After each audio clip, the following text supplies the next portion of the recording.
The police have released 7,000 pages of documents related to Adam Lanza shooting in Connecticut. Now, it relates a lot to his mother.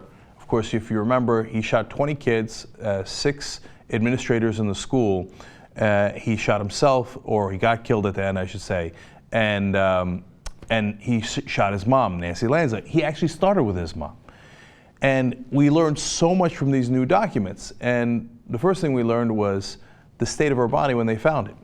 So she was in her own bedroom, and there was a rifle lying on the floor next to her.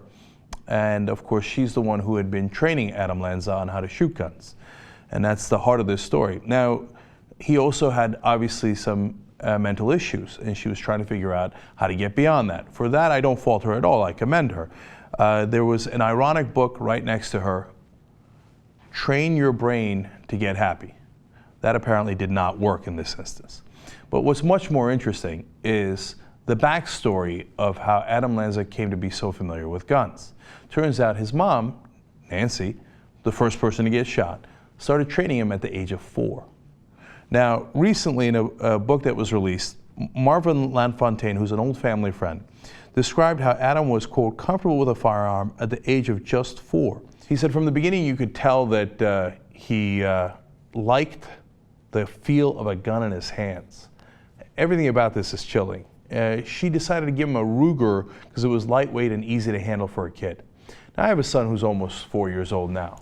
The idea of giving him a Ruger or any kind of weapon is so insane. It's indescribable.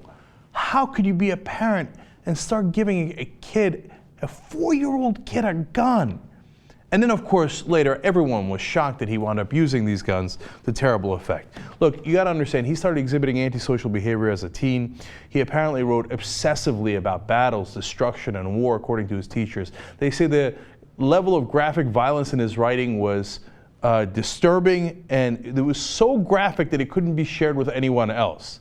So obviously these are warning signs. Then Lanza was diagnosed in 2006 with profound autism spectrum disorder, with rigidity, isolation, and a lack of comprehension of ordinary social interaction and communications, while also displaying symptoms of obsessive compulsive disorder.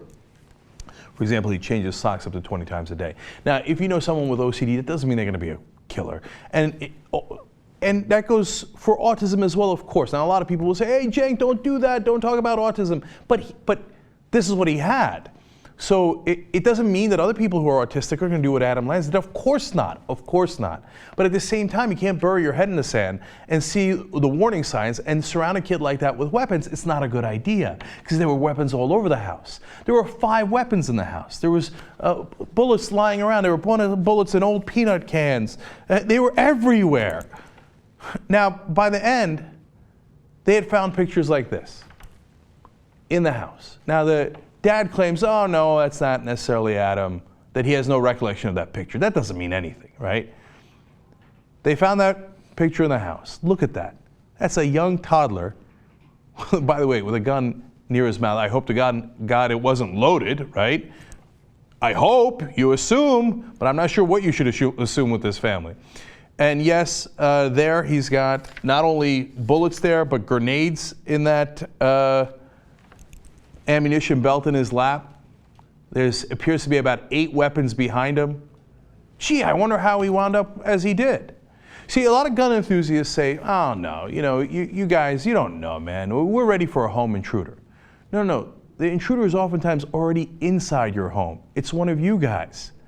You think, oh, no, we know how to handle things responsibly. We're going to teach this kid responsibly from the age of 4, and apparently, if that is the picture of Adam Lanza, from much earlier. Certainly a picture of some baby in that house, right?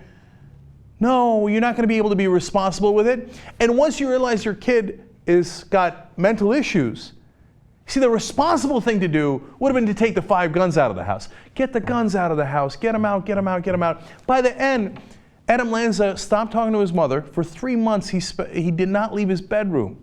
He had black garbage bags up on the windows so that nobody could see him and he couldn't see out. He started keeping a log of all of the different mass shootings dating back to 1891. He particularly focused on Columbine. How many warning signs did you need to get the goddamn guns out of the house? But that's the thing with gun enthusiasts. No, they're positive. They're positive that they're the responsible ones.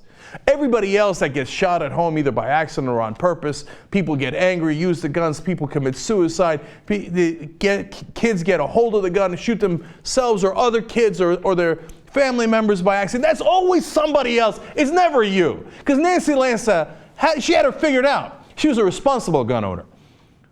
She taught her son how to use the guns, so he was going to be responsible. When he put the trash bags on the windows, did you not think, hey, you know what? Maybe I should take the 5 guns out of the house? Apparently, he had told her, one, that he didn't care what happened to her anymore, which he obviously demonstrated later.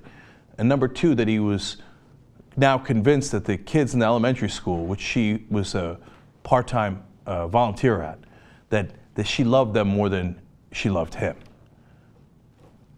And in that disturbed mind, he came to realize, well, that he had to do something about it. He had to do the same thing that he had been studying all along. And when he made that decision, what happened? Oh, right, there was the guns all across the house. So he just grabbed one and then all of them. The first person he shot was this person, Nancy Lanza, his mom, who was absolutely convinced, as every single gun enthusiast is, that the guns were keeping her safer. Those were the same exact guns that led to her murder and then the murder of 27 people overall that day, let alone her son, who was the 28th. Get the guns out of the house. You're not doing your family any favors. I know none of you will listen to me. Every single one of you will say, oh, Cenk, you don't understand the Second Amendment. You don't get it. I know, I'm the responsible one. Those guys are all idiots. I'm really smart. I hope to God that all of you are right, but numbers indicate that you are not. That a lot of you will make similar mistakes, not the same ones, but different mistakes in different situations, which will lead to tragedy after tragedy after tragedy. Just because you have a Second Amendment right, even if you believe that, doesn't mean you should let a disturbed kid have access to 5 of those guns.